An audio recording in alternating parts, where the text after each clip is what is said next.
Hi అండి, welcome to my channel.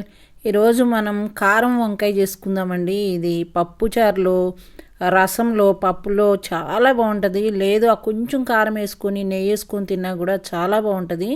దీనికి కొంచెం ఎండు కొబ్బరి, అర స్పూన్ జీలకర్ర, మీ రుచికి సరిపడా సాల్ట్, 2 స్పూన్ల కారం వేసి మిక్సీ పట్టుకొని అది మెదిగిన తర్వాత ఒక 10 వెల్లుల్లి రెమ్మలు కూడా వేసి మిక్సీ పట్టేసి ఈ విధంగా ప్లేట్లో వేసి పెట్టుకోండి. ఇప్పుడు వంకాయల్ని, వీటికి మెత్తని లేత వంకాయలు అయితే చాలా రుచిగా ఉంటుందండి కర్రీ. ఈ వంకాయల్ని శుభ్రంగా కడిగేసుకొని, పెద్ద వంకాయ కనుక అయితే 6 చీలికలుగా చేసుకోండి. ఈ సైజు వంకాయలు అయితే 4 చీలికలు చేసుకోండి. ఈ విధంగా సరిపోతుంది. కానీ దీనికి లేత వంకాయలు అయితే చాలా రుచిగా ఉంటుందండి కర్రీ. మీరు వీలైన వరకు లేత వంకాయలతోనే చేసుకోండి. ఈ విధంగా 4 ఘాట్లు పెట్టుకోండి. ఒక్కొక్కసారి లోపల పురుగులు ఉంటాయి, అలాంటి వంకాయలు తీసేసి చూసుకోండి. ఘాట్లు పెట్టిన తర్వాత వంకాయలు ఈ విధంగా ఘాట్లు పెట్టేసుకొని, మనం మిక్సీ వేసి పెట్టుకున్న కారాన్ని ఈ మధ్యలో ఈ విధంగా కూర్చండి.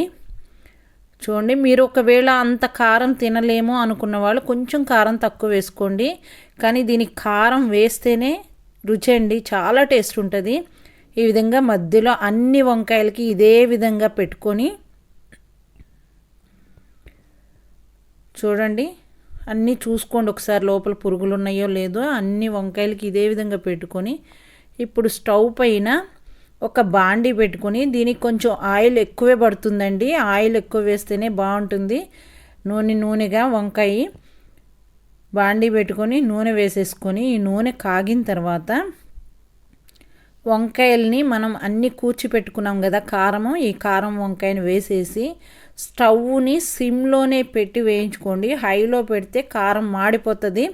స్టవ్ని లో ఫ్లేమ్ మీదే పెట్టేసి అన్ని వంకాయలు ఈ విధంగా వేసేసుకొని చూడండి, ఈ విధంగా వేసుకొని ఈ ఆయిల్ అంతా వంకాయలకు పట్టేటట్లు ఒక్కసారి తిప్పుకోండి.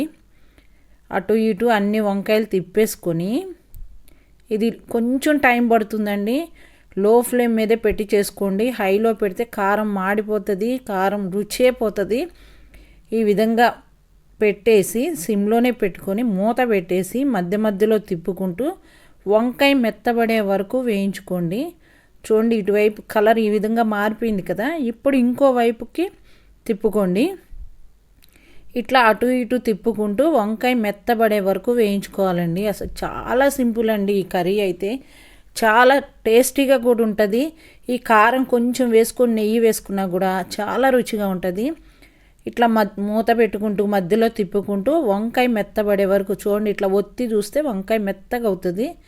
ఇలా మెత్తబడే వరకు వేయించుకోండి. కారం చూడండి అస్సలు మాడలేదు, చూసారా. హైలో పెట్టుకుంటే అయితే నల్లగా అయిపోతుంది. ఈ విధంగా సిమ్లో పెట్టుకొని వేయించుకుంటే మాత్రం ఇదే విధంగా ఉంటుంది.